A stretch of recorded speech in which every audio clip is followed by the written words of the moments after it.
Hello, my name's Andy Shaw. Welcome back to Bebop Review. Today I'm going to talk about Adam Neely's video, the 5-hour practice video, from a bebop perspective really, because I think Adam practicing he's not very good actually. And I actually copied his, well, just transcribed his lines basically. I've got them here. So I'll put over the top of this in Sibelius so you can actually see what Adam Neely's doing. But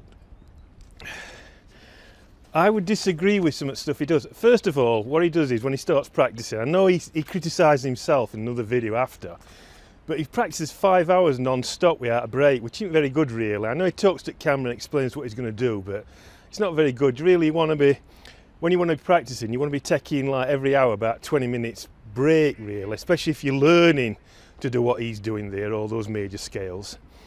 And also if you're a beginner, don't do it the way he does it, actually do it by key. Start off in C, then go to G, then go to D, you know, make it easier for yourself. Another thing that's important is this: when you're practicing, practice whatever key you're practicing in, practice from the very lowest note on your instrument to the very top. Now what he's doing 2 octaves, starting from the note note that he's starting from in the key. So if he's in C major, he's starting from C and doing 2 octaves.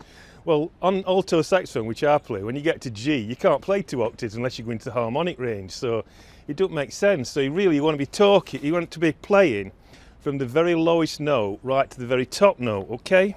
Yeah, when you're practicing those scales, all you got to do is keep starting from your lowest note and then add in the sharps as you play. So you're playing.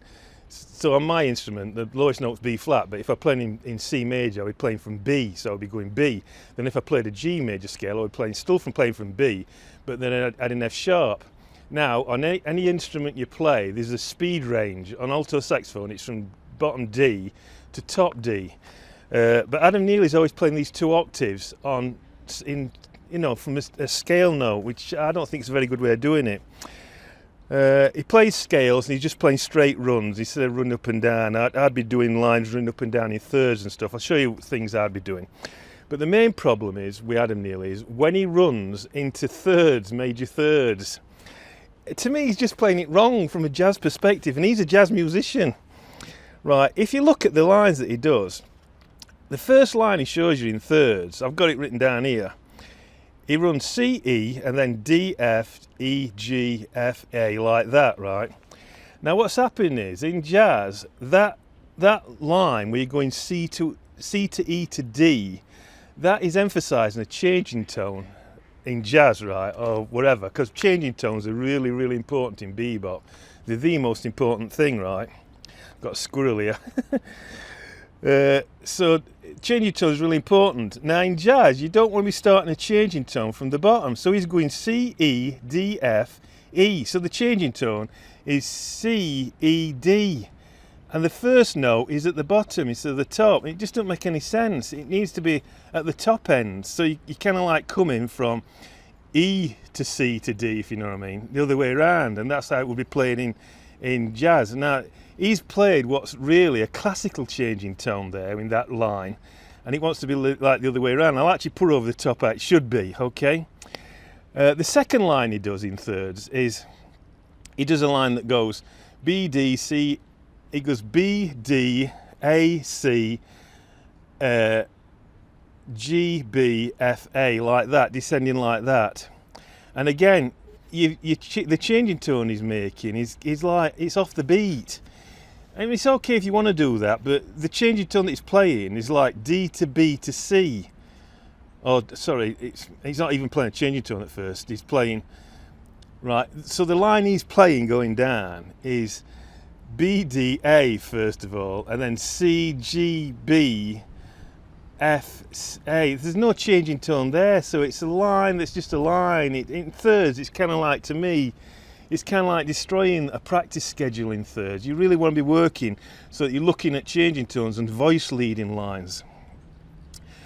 The next line he does is going up, so he's going E to C, F to D, G to E, A to F, which again is putting changing tones at the bottom end. So the changing tone is C, F, D, again, that's not really jazz or bebop. It's more of a classical way of approaching it. It sounds to me like Neely's got a book of exercise. He's just copying it after a book and playing stuff after a book. We are actually thinking about how these things should be played, these scale lines should be played. I know it's only in major scales, and we've all practiced major scales, but it's really important. I know he calls me pedantic because I concentrate on little tiny things, but these little things all add up if you just throw them out at window. The next line he goes something like B, E, F, D. It's kind of like a line that goes up and down in scales. It's all right. I mean, it is a line that you could play, but again, from a changing tone point of view, there's nothing there. You know, you've just got to see it as kind of like a pattern.